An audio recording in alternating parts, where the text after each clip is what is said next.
Okay. Uh-oh. Actually, it's reasonably warm out here today. I've been trying to straighten up and decide what to do with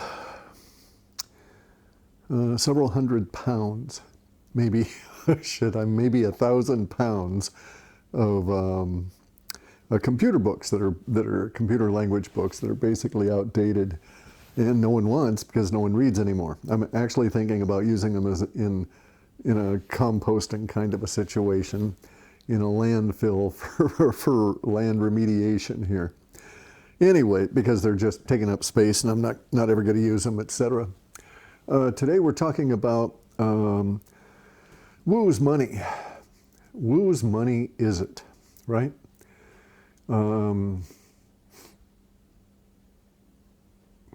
Boy, where do we start?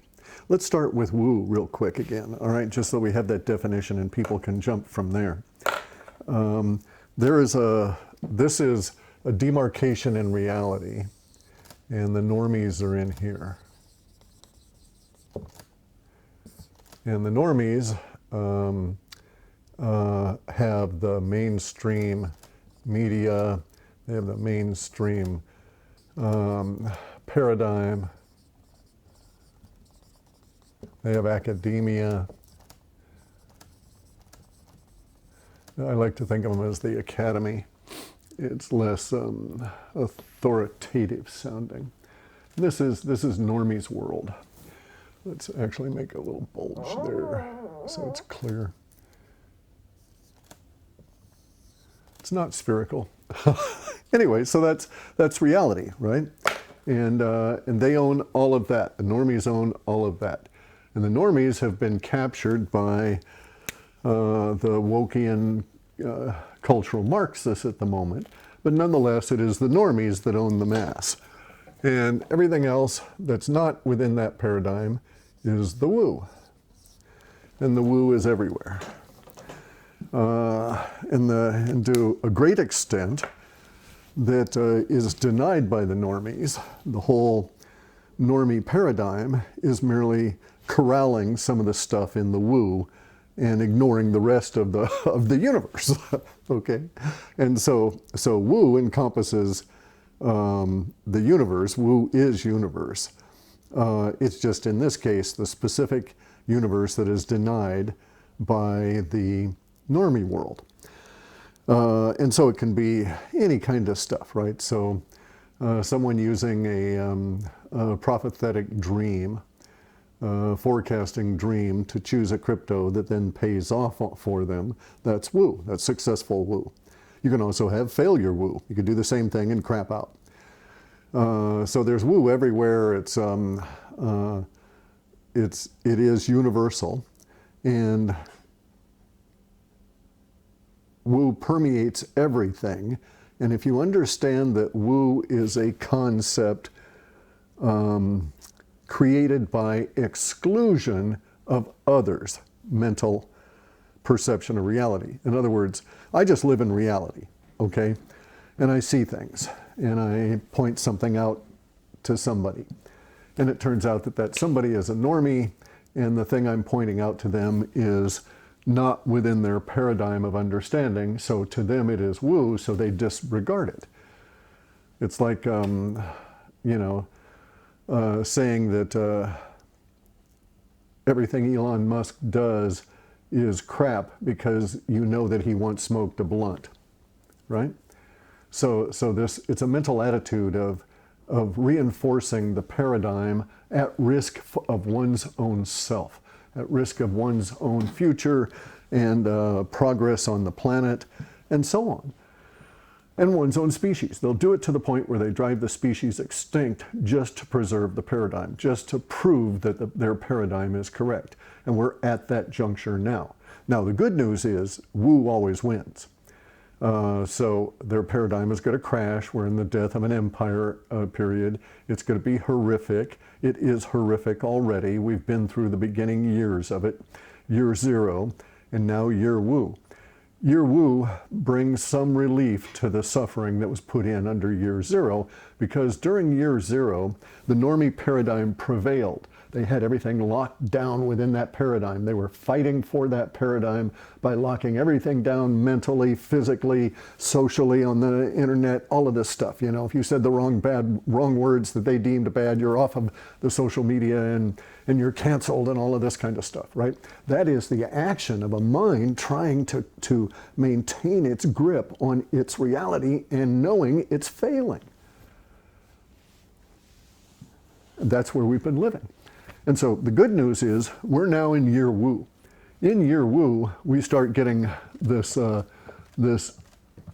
cracking of the normie's perception as universe once again intrudes.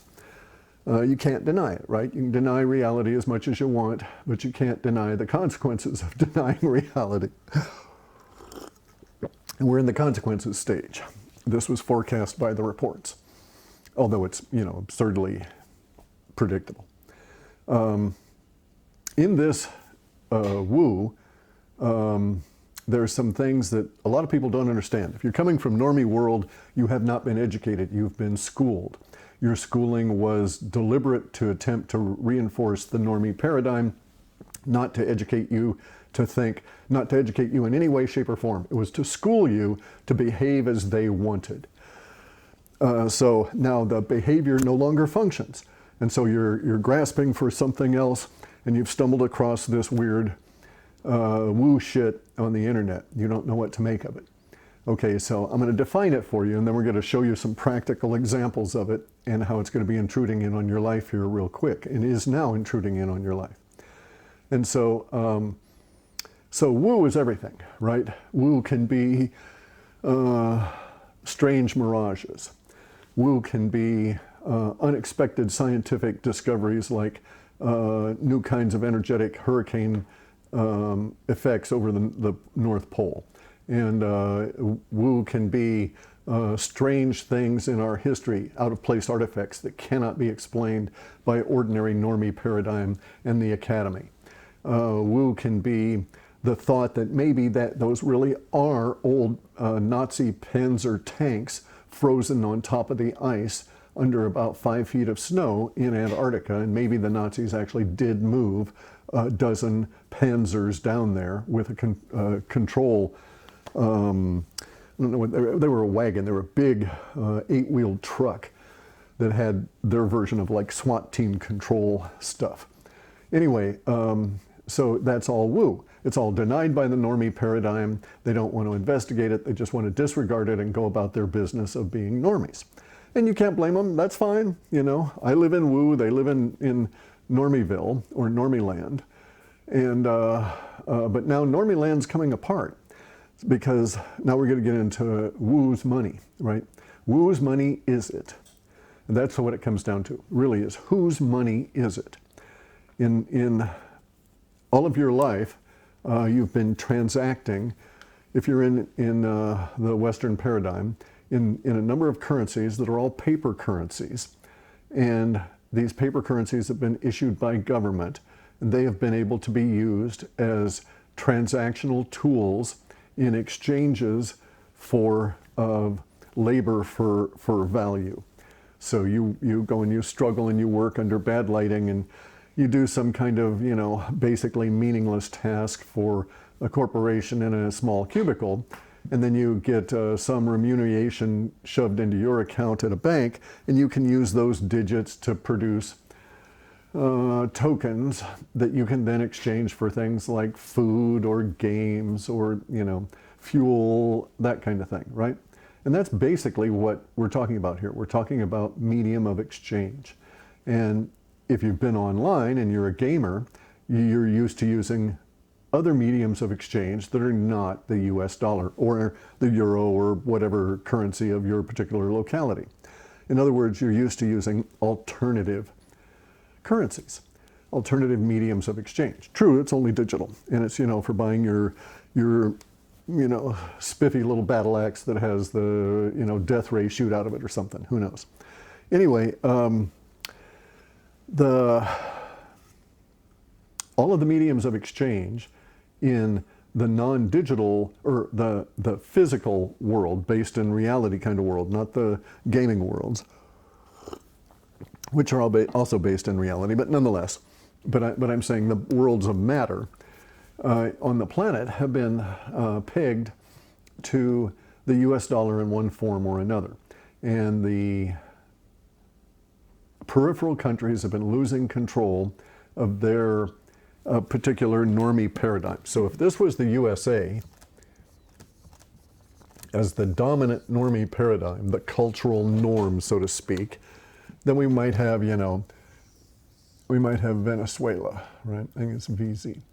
Venezuela here. And they've had problems, and they went socialist, and they've got more problems, and their currency is dying relative to the dollar, which is itself dying. And this is happening to all of the peripheral currencies that were pegged to the dollar. We've seen some resurgence of euro because of Chinese trading and so forth. But basically, all of the currencies are changing because the population is changing. Because all of your life you've used a currency that was dictated to you by locality and circumstance and government of that locality and circumstance. And up until recently, you've never really had much of a choice. So if the government dictated XYZ, you traded in XYZ and never gave it much of a thought. But now because of the stresses on the planet, because of the stresses on the normie paradigm being unable to adapt to the real woo of reality, it starts breaking down.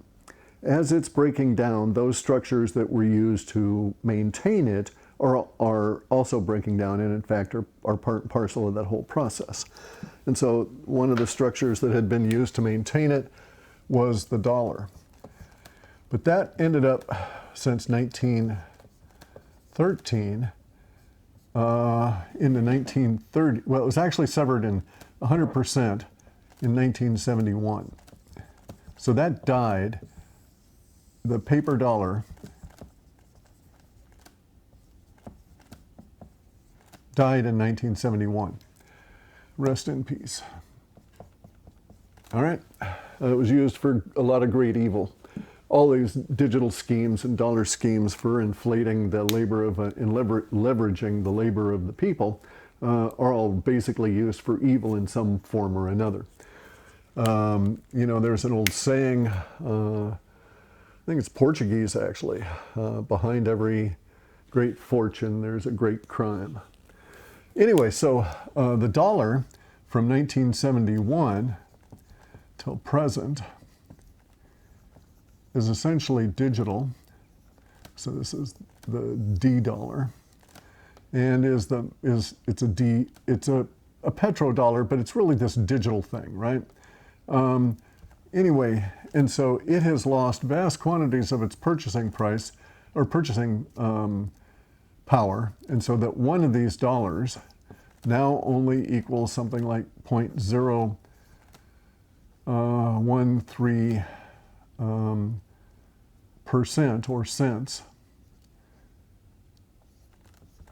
of the first dollar produced. So the purchasing value of the dollar has crashed down to essentially nothing and is about to go 100% negative. So they're almost going to have to pay you in some fashion to take it. And we're at that point of the collapse of the normie paradigm and the intrusion of woo into all of it. During this period of time, we're going to have lots of chaos within this area here, but if you already live in the woo world, you're used to chaos, it's no big deal, right? So chaos might be thought of as having to deal in 6 different currencies to, travel 500 miles. In terms of defining it that way. Chaos is also going to be entire social orders that freak out. Supply lines shut down, production shuts down, all of this sort of thing, just because the dollar breaks down even further. And what's actually going to happen, the only thing that's holding it together is the ability to trade the dollars, digital or physical paper, for labor from outside the US, okay? Because that's really all of our supply chains now. And so we're experiencing a breakdown of the currency and a breakdown of the supply chains at the same time.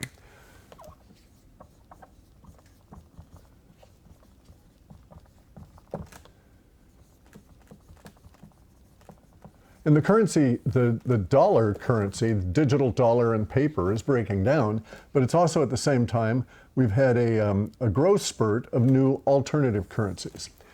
And so we've got Bitcoin, we've got all the alt cryptos. So we've got cryptos. We've got gold, we've got silver. Silver is going to be fantastically valuable just because of its real scarcity. And then we've got other schemes, okay? These include things like local tokens, barter, all of this kind of thing. At this point, we're getting into a very interesting part of the process because as the supply chains are breaking down, they're breaking down on the stuff that actually was nominally in support of the currency. The USA currency is actually supported by student debt, all right? 2/3 of the Fed's balance sheet is underwritten by the obligation of the students to pay off this really stupid debt that was that they accrued trying to educate themselves in order to survive in Normie land. And so Normie land is self-supporting, but its underlying support is 100% confidence and the ability of these people to pay this off. Now, two things can occur. The confidence can wane to the point where they just say, you know, because of the circumstances, because of the hyperinflation of the dollar, the breakdown of the dollar, you know, when it takes $35 to buy a Big Mac, you're not going to be putting a much of money towards your student debt. And so you'll say, screw it. You know, those things that don't actually go to sustaining you that day will fall away very rapidly. And maybe you'll agonize over it, maybe you won't, but it will occur and the banks will take that hit. But in this case, on the student debt, it ultimately is going to ripple all the way back up to the Federal Reserve because that's what they're using to back their digital dollar at the moment. They were in this weird kind of a way moving away from petrodollar and moving over towards backing the digital dollar on the labor and aspirations and creativity of the USA population, which is one of the reasons that they wanted to increase immigration as much as they could, because it's truly going to be, if you're going to back your currency by a population, you need a big, big pool of slaves. And that was the leftist paradigm design, was to open immigration as much as possible, make it seem as attractive as possible to all of these poor people, get them into miserable conditions within the Northern Hemisphere countries where they're not really prepared to survive, and then put them in conditions where they become a slave pool. That is truly the design on this. And of course use the existing population as a slave pool as well. It's not just going to be the immigrants. So anyway, as the currency breaks down, the supply chains are breaking down. This is causing the cost rises. You're going to see fantastic cost rises in food, very much like we've seen in the countries that went socialist and then further collapsed as a result of that. There may be an attempt here in the USA to go socialist, but there's some really interesting dynamics there that are going to intrude on the political process here very rapidly this year, in year woo. As the supply chains break down, the money breaks down, you have to print more money to induce the people to keep the supply chains rolling. But ultimately you get to this point of resource consumption at the cost you're prepared to pay within the structure that you've designed. So in other words, we have a vast shortage of silver at the moment. It's just now starting to peek its head into our reality. Okay, it's just starting to get into the money system that silver is really, really, really scarce. Well, it's only scarce relative to the price.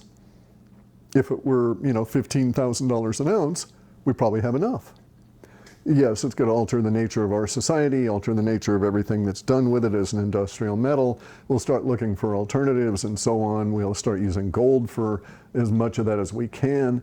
and do other things. But nonetheless, at $15,000 an ounce, you may well indeed have enough silver mined every year to satisfy the demands of the planet.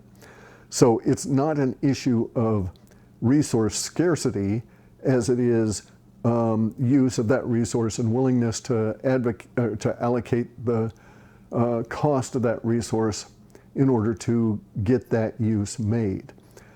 So in other words, if we were a social order that had only used silver, for instance, for nipple rings, okay, and we still had the same level of scarcity, but we were all addicted to nipple rings, would we at that point support $15,000 nipple rings? Well, maybe some people, but not very long. You know, ultimately you would wise up as your money system starts degrading and those $15,000 nipple rings go up to $30,000, right? So it really impacts you at that level. Now, going from an $800 cell phone you're getting on a credit structure anyway, to a $5,000 cell phone due to increased cost, we're going to have to deal with that in any event because of resources as it is and the degradation of the currency. It's not that the value of the cell phone has gone up, it's that the currency purchasing power has gone down rapidly and you're starting to notice it.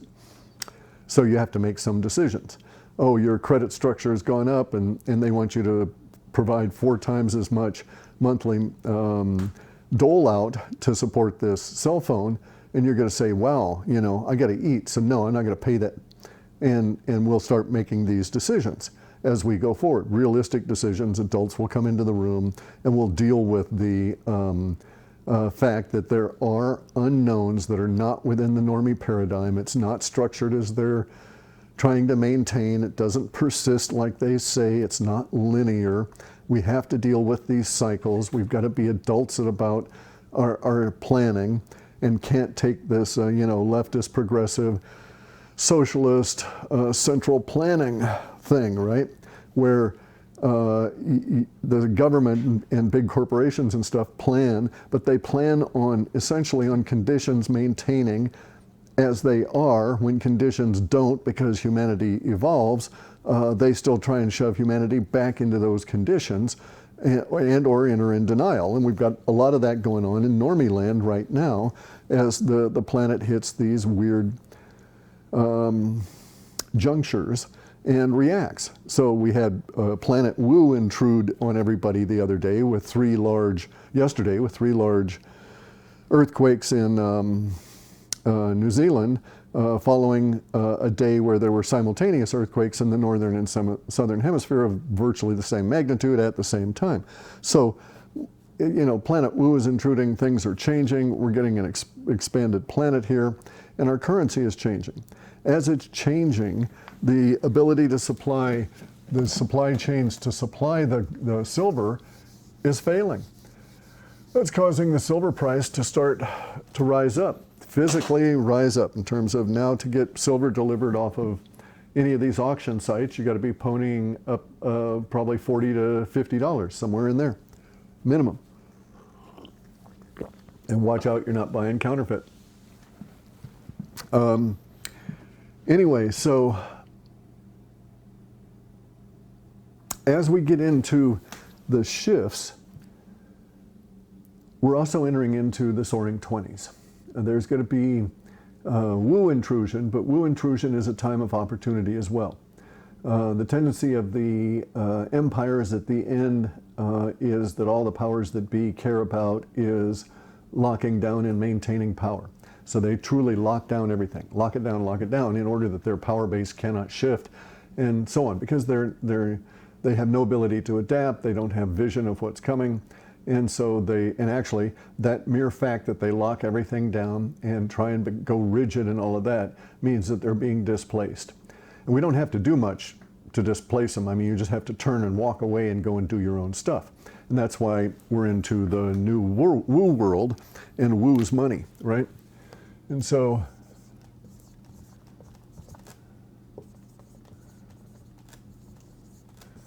Wu's money is where you understand that, oh geez, okay, look what's going to happen here. Taxes. Let's put that in red.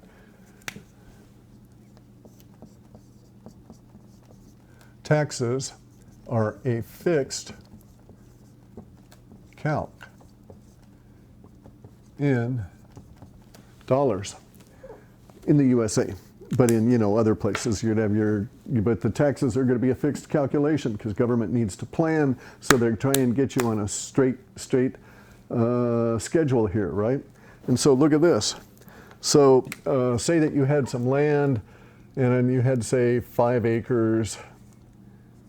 You could say 2 hectares, 5 acres, and you paid taxes on it annually of $5,000. That's not too clear. Hang on a second. Okay, so the idea is here we are approaching into hyperinflation and how to turn hyperinflation to your advantage. All right? So if you got 5 acres of land and you're paying $5,000 in taxes there, and you're living in normie land and you exist on dollars, your existence is probably in a controlled fashion with those dollars, in the sense that you're paid a fixed salary. You're paid, X number of dollars per month. That X number of dollars has to be split up among all of these costs. Well, the good news is that while you're going to have food costs going through the roof and fuel costs going through the roof, energy costs going through the roof, your fixed costs that are on a fixed schedule regulated by government, there is an ability for you to actually make out a profitably in dealing with the fact that they're locked into a fixed calculation. So if I have a source of income that's based on WOO, and that source of income can then be converted over to fixed dollars anytime I choose, and because of the nature of the degradation of the dollar, my income in WOO, say it's Bitcoin, say that I was making Bitcoin, or Ether or whatever, earning in cryptos, and my cryptos are going up relative to the dollars, then that means my taxes are getting cheaper.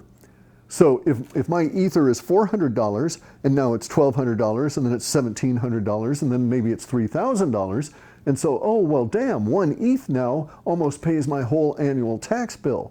Okay, so they got screwed because they got screwed in their money, because you were smart enough to be doing your your business in WOO's money, right?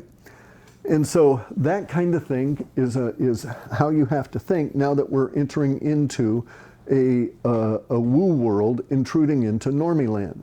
So if you're a normie, you're not used to having multiple different kinds of currencies. You're not used to the idea that you can choose where to put your labor, your excess labor. That's what savings are. And it goes back to the idea that you would grow too much wheat, or go out and hunt too many elk, and so you'd have to save that elk so that your labor, you could trade it to somebody, they would give you gold. Later on you could exchange that gold for some blueberries or something else, right?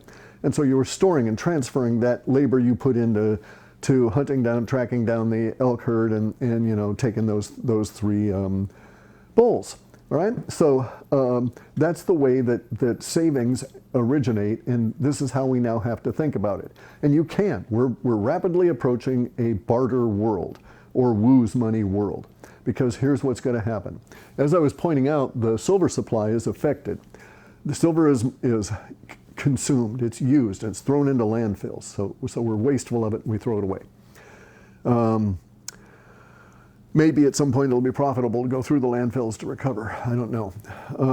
Anyway, though, at this point, we have more than enough gold. We don't have enough silver. Silver supply above ground is very, very crushed and getting used up and getting splintered up and being bought up by people that want to save, WOO people. And so we're seeing a rising value in silver.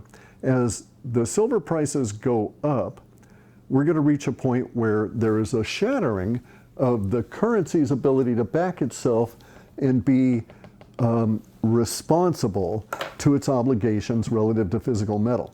So this is what I'm going to say. At some point, the ability of the COMEX and these other commodity exchanges that are regulated by crooks, that are paid to be crooks by the exchange itself, and by the participants of the exchange, they pay these regulators to be crooked.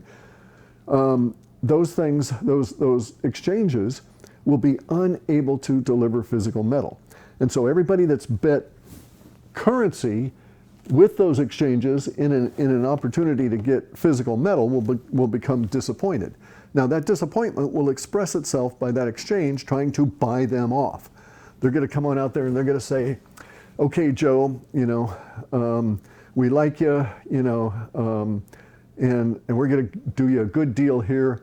We're going to go 1.6 for 1, all right? So we're going to offer you 60 cents additional on every dollar you put into that contract to buy that silver. And you're gonna fall off your chair, roll around on the floor, laughing your ass off, okay? Then you're gonna get up and say, give me my silver. And this is gonna keep going back and forth. And so ultimately, the two of you will decide, because you'll do this 3 or 4 times with them. You'll be in that room and there'll be serious people in suits and shit. And they'll come on up and you'll get the idea that you're not going to get any physical silver because they don't have it. Not because they don't want to, and or maybe because they don't want to get it out of their hands because they understand how valuable it is, right? And so that point, then we become a barter society. And what you're doing is you're establishing the barter value of silver in amount of paper or digital currency. And at that point, it'll be up to you to decide what you'll settle for. So 5 times your contract's dollar value going in, 10, 100, it's up to you because they cannot deliver silver. So they must deliver digital currency.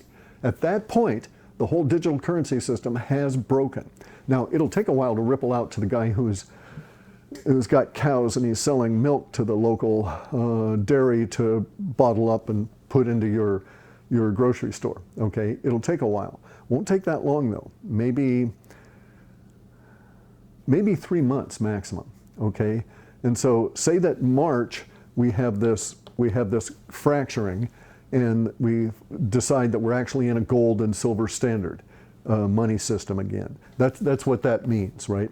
When they cannot deliver silver or gold, but we know they can deliver gold, but when they can't deliver silver, it means that silver now rules the money system. And that silver supply is the dominant factor in our money system, and we're on a silver standard.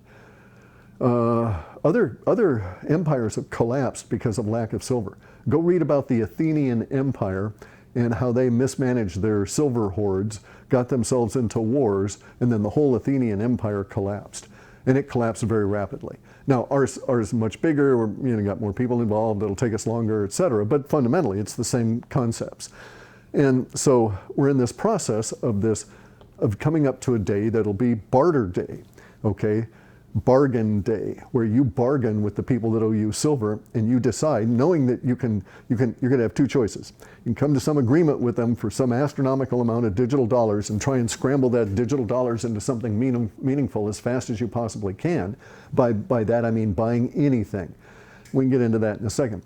Or you can decide, okay, you're going to be a hard case about this and try and take it through the courts and so on. The courts are corrupt. So that's not going to get you anything. It'll make a big stink, and there'll be other individuals, and maybe you can all band together and take over the exchange and so on, but you're going to just be owning a lease on an empty building because there's no silver to be had. So the smart money, so to speak, is going to take the currency as much as they possibly can and to go and try and get other stuff.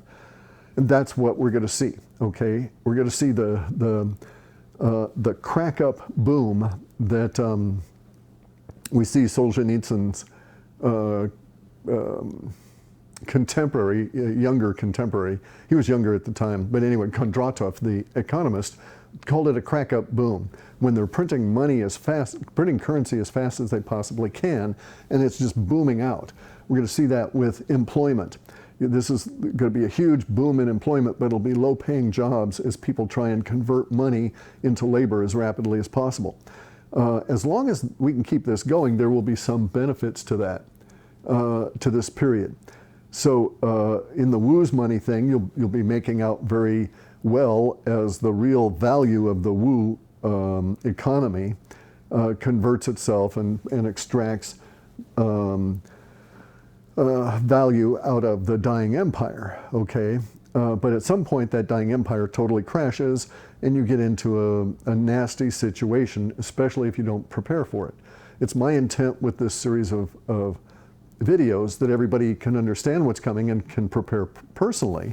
And a lot of prepared people means that there's a lot less panic and running around and gnashing of teeth and, you know, doing stupid things and winning stupid prizes. And so it just has a calming effect, right? If I'm calm because I don't have to worry about it, my neighbor can be a little bit calm too when he realizes he does have to worry about it, because I can be a guide, etc., right? It's not the end of the world, although it's going to be really nasty, and we need to be adults and deal with that, right? Basically, the normies have made a mess on the floor. We all have to clean it up, and it stinks, and it's going to take a number of years for us to get through this. But we have to. It must be done. We can't avoid it. Universe is slapping our faces in it, and the time is now. So start thinking about it in the form of whose money are you going to be using? Are you going to be tied to that system, or are you going to go into the woo world? Now, woo world, you can do things like take advantage of the fact that their taxes are a fixed calculation against a nominal or a notional value of real estate that can't rise that fast, okay? So if you're, so they cannot have assessors out there reassessing your real estate as fast as the hyperinflation is going to drive the prices. So at the time you make a sale or a purchase, yes, they can capture tax value and reassess it, but then guess what's going to happen? So you've got two houses, all right, so here's what's going to happen. And you live in, let's say you live in Arkansas. You got a $100,000 house and a $38,000 house that you're gonna rehab and rebuild, right? And so the taxes on these are lower and so on. Right at the moment, we've got, that's not going to be a good example for what's going to happen though. Okay, so let's just do it with two equal houses. So we've got two equal houses. They're on the same block. They're within a few houses of each other. They have the same nominal value. And this house right here, you purchase it in 2021, and you pay $100,000, and your taxes are calculated on that value of 100K. Now, this house here turns over, and so say it sells in 2021, 2022, and it sells in 2023. And so in 2023, that house right there, because the Arkansas says you got to do real estate in US dollars. Maybe they'll break that. Maybe the government will say, no, you can do it. Like in Kansas, they're saying you can deal in gold and silver now, right? Okay, so maybe they'll do that too. But right at the moment, you've got to deal in US dollars. But in 2023, the dollar's degraded so much that when you sell that house, or the person that buys that house, they're going to have to pay you, say, $1.9 million to get that house, okay? In 2 years' time, that's how much the value of the money has collapsed. They're gonna have to pay $1.9 million to get that house. So their taxes are going to be calculated on that $1.9 million. Yours is going to be calculated on the $100,000, and the county is going to freak out because of the discrepancy here, yet legally they're not able to do anything to reconcile all of this. And this right here is going to change too. Let it be another year, and maybe it'll be $10.9 million to buy that house in 1 year because of the degradation of the currency. That's the kind of shit we're in for. Now, so you can see that if you don't buy or sell and you're here, you can game the taxes, so to speak, on that.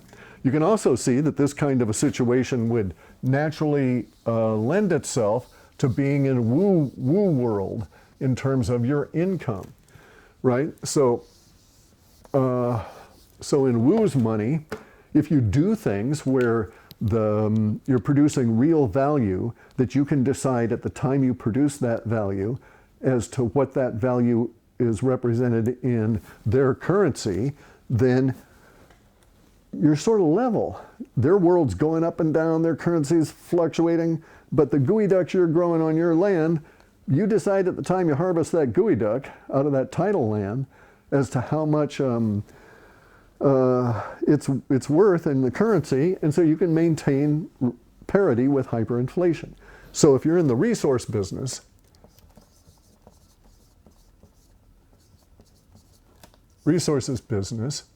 then you get to an equivalency, right?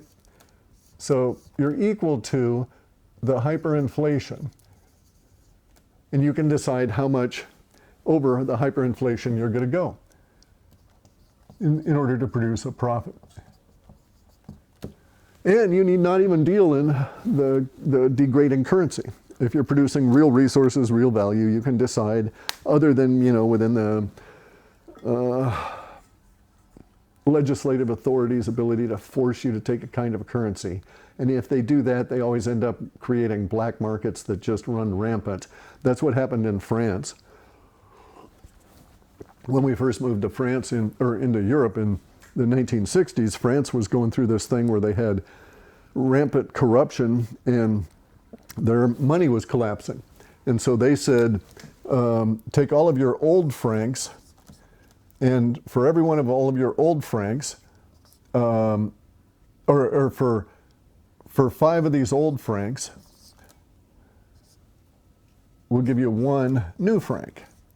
And well, the people freaked out. 5 for 1, hey, I got 100 francs, now I got 20 francs? And then they knew, too, that real soon that shit right there would jump right up to here in terms of how much of the francs you had to pay for shit. And sure enough, that's what happened over the course of about 3 or 4 months. And there was all kinds of riots and stuff. And there was also all kinds of corruption that was caught. People had to, because it was masterless money, because they didn't pay taxes. It was seen as a scheme by government to get them into the taxing authority, which it was. But it was also the French Empire with the failure of the Algerian experiment in terms of the self-ruling colony. The French Empire was collapsing, and so their currency was shit. All right, British Empire collapses, their currency goes to shit. All these, and that was when we had the rise of, well, I won't go into all of that. But anyway, so our empire is collapsing, the dollar is collapsing, it's a dollar empire, it's global. The United States was just the locality from which the dollars were generated, and the first slaves, all of us guys, were worked on this, right? And so we had nothing to do with it. I never made any decision to go and invade any country in order to support the dollar or some fruit company or some oil company or anything. So it's a globalist empire around a currency, and that globalist empire is crashing now. They just want to transition over to another one. And so as the French Empire collapses, another empire rises. Now they're trying to get it to be the Chinese. There's a lot of reasons, and I can go into them later in some other video, to suspect that they're fucked, right? That it's not going to happen. That the CCP is the wrong choice of stuff. This Xi bastard is a horror and does not think right for an emperor. That takes a certain kind of thinking, and he's just not doing it. Anyway, so getting back to this. So as the currency collapses and we get into wooflation, where the real value of stuff is desperately hunted for so that we can come to some kind of stability, those people that will do well are already doing woo's money. They're already working with cryptos. They understand the technologies, they're investing in stuff.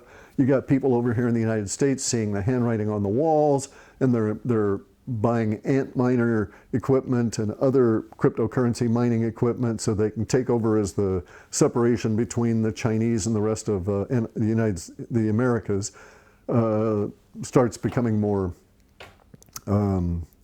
visible and fracturing of business. Because bear in mind, as the currency of the empire dies, the ability of that empire to do business with people dies. So our supply chains are going to be really screwed because no one wants to take that dollar anymore. So we're going to have to start doing things on our own. So the investment in resources. But we're also going to need to invest in things like, production, right? Because we don't have that anymore. So people who can invest in production, the ability to produce things here, will make out like bandits. These will be the new industrialists in the Americas. America must reindustrialize because we can't depend on China because they're not going to take our currency anymore. They think they own us because they bought Biden and all of these other politicians. They don't quite understand that we're a raspy bunch of bastards. We don't like our own government, like most other people don't like their own governments. But we're armed, and at some point, the ability to tolerate the government we don't like changes very rapidly. And the Chinese don't have that ability. The CCP has never faced an armed insurrection within their own populace. They've only faced marginal peoples with marginal arms external to their populace, and they've taken them over, right? Like the Tibetans weren't really armed. The Uyghurs weren't really armed. There's a few other of these tribes that they've not been able to successfully take over, that they now label as terrorists that are on the borders of China, and they want those guys' land for whatever reason. And so they're now the terrorists. Anyway, though, so people here in the U.S. That can do production and take production back from China are going to be the dominant forces for this decade and beyond. They'll be the ones that will be fueling the Soaring 20s. Elon Musk, you know, he's doing shit here in the United States, right? So we're going to need all kinds of people doing all kinds of stuff here in the United States again, you know, in the Americas, right? Because China's ability to extend its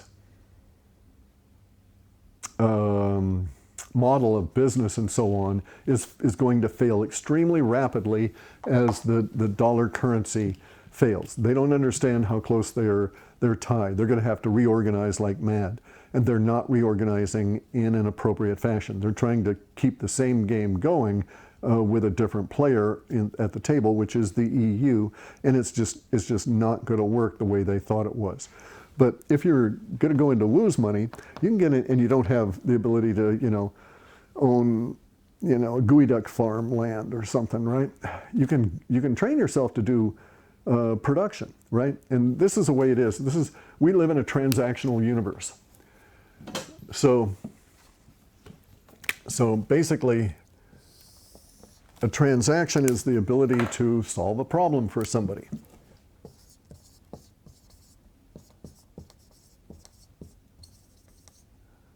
Okay, and you can go to them and say, I can solve problem XYZ. What's it worth to you, right? Well, if you solve a small problem, you get small amounts of silver.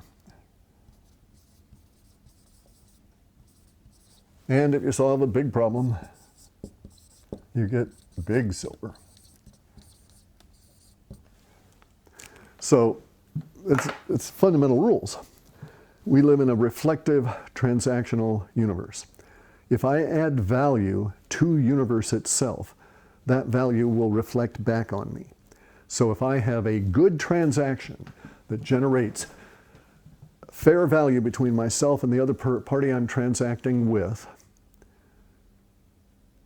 they're satisfied and they get a fair value out of the deal, and I get a fair value out of the deal. That structure, that deal itself, reflects back from universe value on both of us. Because we're fair dealers, we will develop a fair reputation, we'll get more deals, blah, blah, blah, blah, blah. You know, it does. It reflects back on you.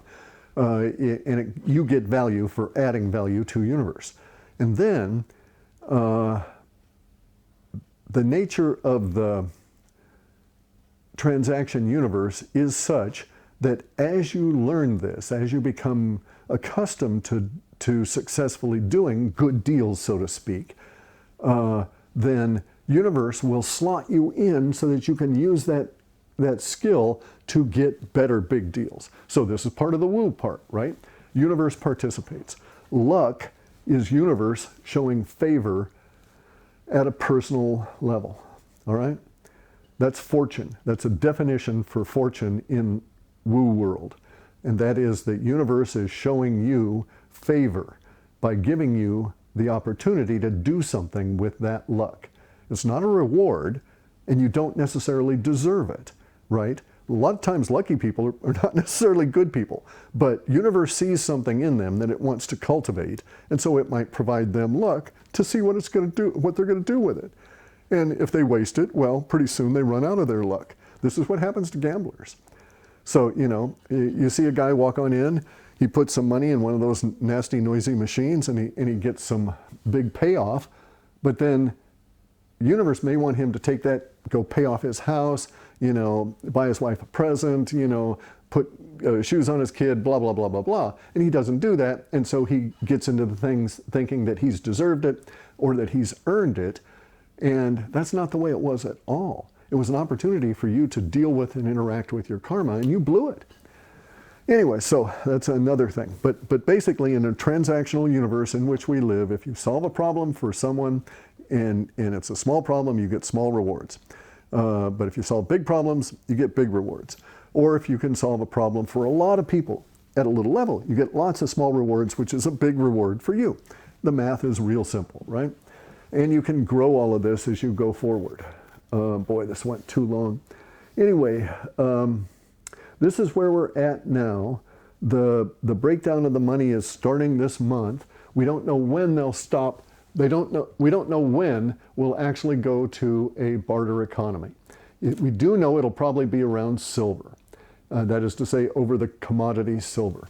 And we suspect that will occur. I suspect it'll occur sometime this month, the month of March, for a bunch of different reasons. I don't know when the notice of that, right? I don't know when we'll all know that we're in a new barter economy world, because it'll take some time for it to ripple out. As I say, it may take months and months and months, but we're going to get to the point where the desperation really grows. So I think we're heading for a crash, and the crash is going to be really interesting because there's going to be a boom in numbers coming out of normie world saying all is fine, all is good. Employment's good, everything's booming, everybody's getting back to work, and all of this kind of stuff. And we're going to get into the soaring 20s aspect of this as we go into, so there will be some level of that because there's pent up demand for people to just get out of their house and go to a movie theater, something like that. But that part's not going to last. Geez, it really is starting to get complicated. But in any event, though, so the WU's money is going to come out this month, likely, but we'll get into desperation time economically, affecting the decisions that the powers that be make by June. And so if we're going to have a little bloom here, a little bit of a economic pump, don't take it as lasting all that long at that same level. It'll degrade off pretty quick. And then also, I'm going to have to get some stuff done, take off here. But also note that we're into more of the planet WU, more of the expando planet stuff happening. So expect more in the way of earthquakes, and it'll take them some time to actually remeasure the planet and see that we've actually grown. But it wouldn't surprise me to see that we're going to have more icebergs break off of Antarctica and other very large events that all told will be symptoms of our planet expanding from these new energies coming in. Anyway, guys, enjoy the soaring 20s. We're going to get deep into them here this month. Live long and prosper.